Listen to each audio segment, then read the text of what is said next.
As the weather grows colder and the nights get longer, our immune systems continue to fight off infections and diseases. However, cold, flu, and other respiratory illnesses are still more common this time of the year. While medicine is usually the last resort for these illnesses, eating better is our first line of defense, way before getting it sick. To help us combat the incoming chill by tweaking our diet, we welcome Cindy Chan Phillips. She's a registered dietitian and nutritionist. Cindy, welcome. So why is it easier? Welcome. Why is it easier for us to get sick during the colder months? Well, you have to understand one thing, but before I say that, Alice, thank you for having me. Our immune system is a numbers game. So imagine that you're at a battle line and you're lining up your good soldiers, and those are your immune system cells. You want your good soldiers to be in good condition and to be in good number. So whichever size has the better condition and better number, that size wins, and you want that to be you. But if we are letting the bad guy, the germs, outnumber our immune system, they win, and nobody wants to be sidelined this winter. But the good news is, through some simple things that you can do in your diet, in your exercise, and in your sleep, you can stay healthy and get sick less often or recover faster. So what are your simple tips to boost our natural defense system? Very important is continue to have a balanced diet. That is your baseline. But really pay attention to several vitamins that are key to building your immune systems. And those are vitamin C and zinc. So in a day, we need to have at least 75 milligrams of vitamin C.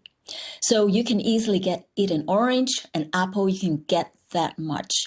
But I want to encourage people to go for your 5 servings of fruits and vegetables. That's about 2.5 cups of fruits and vegetables in a day, and that will give you 200 milligrams in a day. So think about introducing fruit and vegetables at lunch or maybe at breakfast time, in between meals as a snack.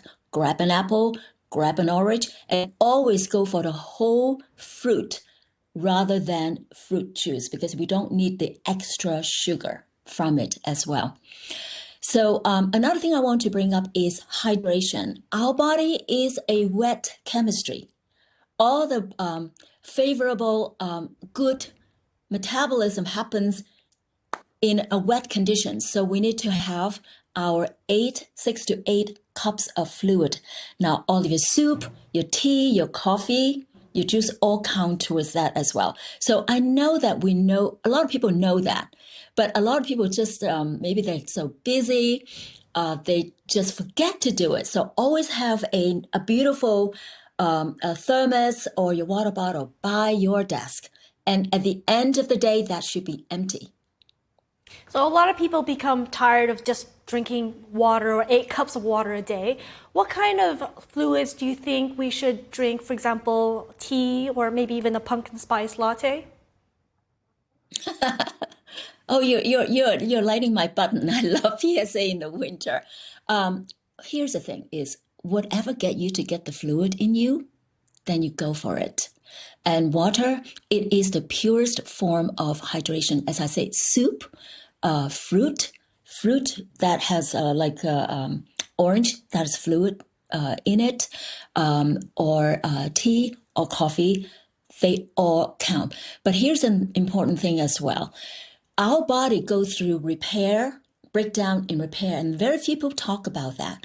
So you need to have a way to reduce and manage your stress. Nothing beat up your good soldiers of your defense system worse than living in chronic stress. Stress is just there, right, in modern living. So we need to have a way to manage our stress. Exercise is a very effective way. It gets your blood circulating, it brings oxygen and nutrients to your important organs, and it also activate your lymphatic system. But I want to also add one thing that we can do, and that is free, and that can restore your body like better than any supplements on your shelf, and that is sleep. So make sure that you have 8 hours of good quality sleep. I know modern living warriors, they think, oh, I can plow through 5 hours of sleep and plow through tiredness. Get that thought out of your mind.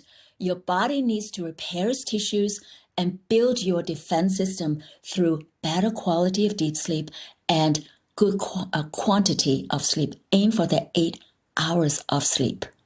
Wonderful tips. So having some oranges, vitamin C, sleeping enough, and drinking enough water, including pumpkin spice latte. And those are the keys. So what's the number one mistake people make with their health during the winter seasons? I think it's really shortchanging them on rest. We are a productivity-centric society. We think that we just need to, pump out the work and with as little downtime as possible. I think it's a mistake that I hear is that people think, well, I can plow through the week and I can make up for the weekend by sleeping in, right? Unfortunately, restoration from sleep is not like a bank account that you can make the deposit on the weekend. So your body get put into chronic stress when you are chronically depriving your body of the rest, because through sleep, your body is actually repairing the damaged tissues, getting rid of toxin, and also building more immune cells. So it's actually do two things at the same time. It regenerates, restores, and also repairs, and it's free. So I would encourage anybody to really assess your evening routine. See what you can say no to and say yes to your 8 hours of sleep, and including training your spouse to not engage you in heavy conversation, training your friends that you will not read the text past 9 o'clock, because that's the time you're getting ready to support your body's immune system, because you want to stay up and active through this winter. Cindy Chan, seems like we should turn on our no disturb on our phones, and it's always a pleasure to have you. Absolutely. Thank you for having me, Alice. Thank you.